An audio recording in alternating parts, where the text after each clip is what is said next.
Dear student, आपको हम solution वाला चैप्टर पढ़ा चुके हैं। अगर उसमें 2-3 न्यूमेरिकल और लेकर आएंगे हम। उससे पहले आपकी तैयारी के लिए लॉकडाउन के अंतर्गत हम आपके लिए केमिकल काइनेटिक्स बहुत ही इम्पोर्टेंट चैप्टर है। आपका लेसन है आपका रासायनिक बलगतकी। तो आइए समझते हैं रासायनिक बलगतकी है। रासायनिक बलगतकी किसे कहते हैं? तो देखो, सबसे पहले दे रखा है केमिकल काइनेटिक्स यानी रासायनिक बलगतकी किसे कहते हैं। ठीक है बेटा, तो रासायनिक बलगतकी किसे कहते हैं आइए समझते हैं। रासायन विज्ञान की वह शाखा जिसके अंतर्गत रासायनिक अभिक्रियाओं के वेग का निर्धारण और उनको प्रभावित करने वाले कारकों टीपीसी, टेम्परेचर, प्रेशर और आपका दाब, ठीक है, ये सभी दे रखे हैं, है ना।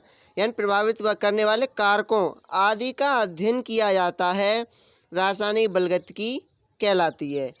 यानी रासायन विज्ञान की वह शाखा जिसके अंतर्गत अभिक्रियाओं के वेग तथा उनके निर्धारण, उनकी प्रभावित करने वाले कारकों का अध्ययन किया जाता है, रासायनिक बलगतकी कहते हैं। और इसे रासायनिक बलगतकी विज्ञान भी कहा जाता है।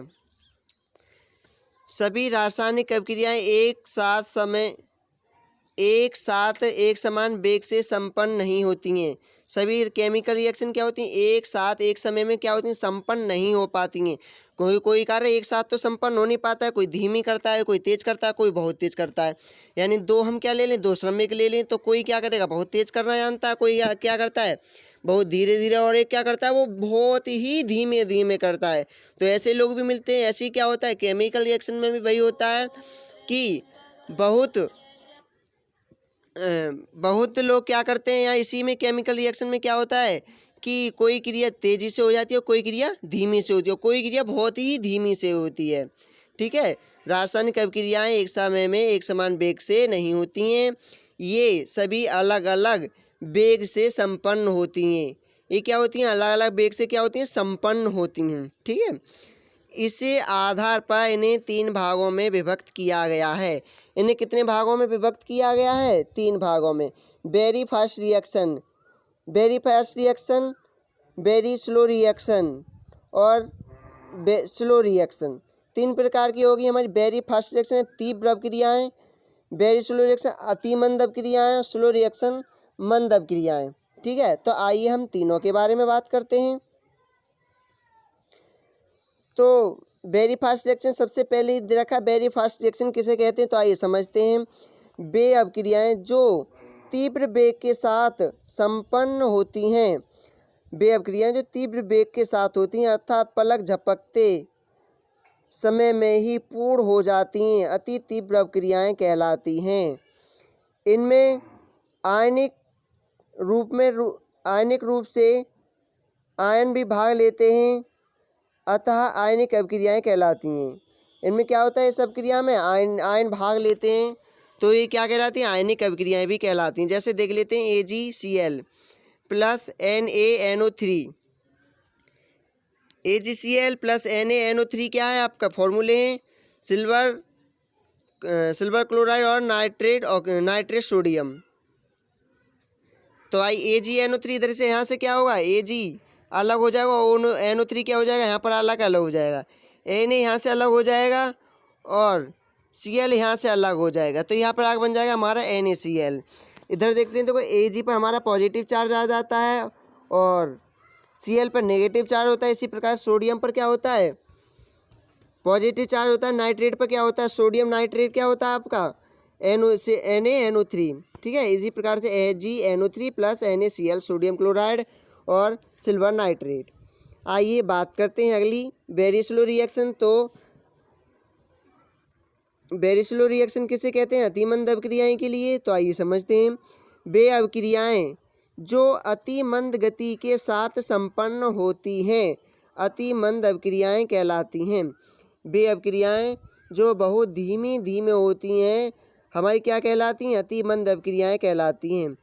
इनमें कई महीनों व वर्षों में कोई आयन परिवर्तन नहीं मिलता है। इनमें बहुत समय या कोई भी काफ़ी समय लगता है, महीने साल, इनमें क्या होता है काफ़ी समय लग जाता है और क्या होता है ये पूर्ण नहीं हो पाती हैं फिर भी। इसमें अभिकारक के रूप में अणु भाग लेते हैं, अतः इन्हें आणविक अभिक्रियाएं भी कहते हैं।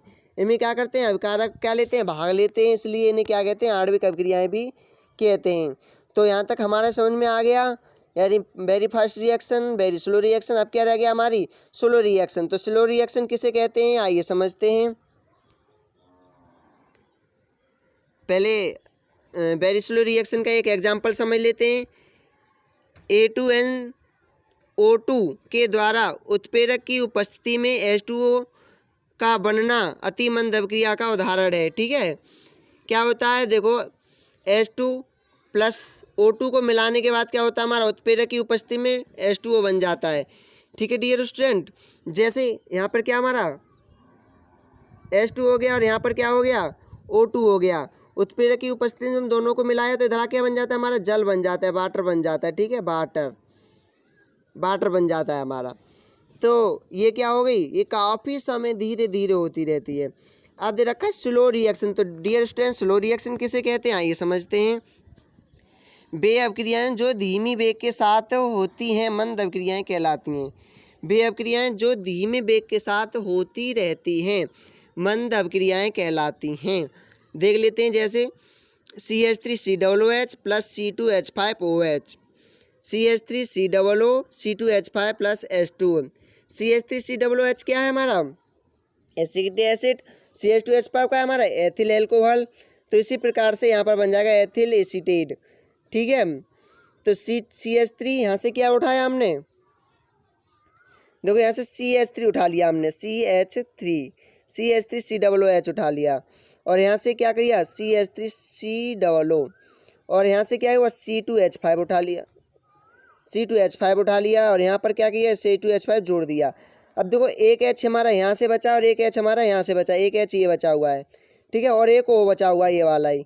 तो ये 2H2O हो जाएगा। ठीक है बेटा, तो आइए अब क्या पढ़ते हैं, अभिक्रिया का वेग या दर। तो अभिक्रिया का वेग या दर क्या होता है समझते हैं। जिस पर समय के साथ साथ अभिक्रिया या कारक उत्पादक पदार्थ की सांद्रता बदल जाती है, अभिक्रिया की दर या वेग कहलाता है। जिस पर समय के साथ साथ अभिक्रिया या कारक उत्पादक पदार्थ की सांद्रता बदल जाती है, अभिक्रिया की दर या वेग कहलाता है। रासायनिक अभिक्रिया की प्रगति में अभिकारकों की सांद्रता में कमी तथा उत्पाद की सांद्रता में वृद्धि होती है। इस अभिक्रिया के वेग त्वरक को दो प्रकार से व्यक्त कर सकते हैं, यानी अभिक्रिया का वेग अभिकारक की सांद्रता में कमी अपॉन उपयुक्त समय। अभिक्रिया का वेग उत्पाद की सांद्रता में वृद्धि अपॉन प्रयुक्त समय, जिसका मात्रक mole litre inverse second inverse होता है। माना किसी अभिकारक S मोल प्रति लीटर में T समय में उत्पाद में चेंज हो जाता है, तो अभिक्रिया का वेग X upon T mole litre second inverse हो जाता है।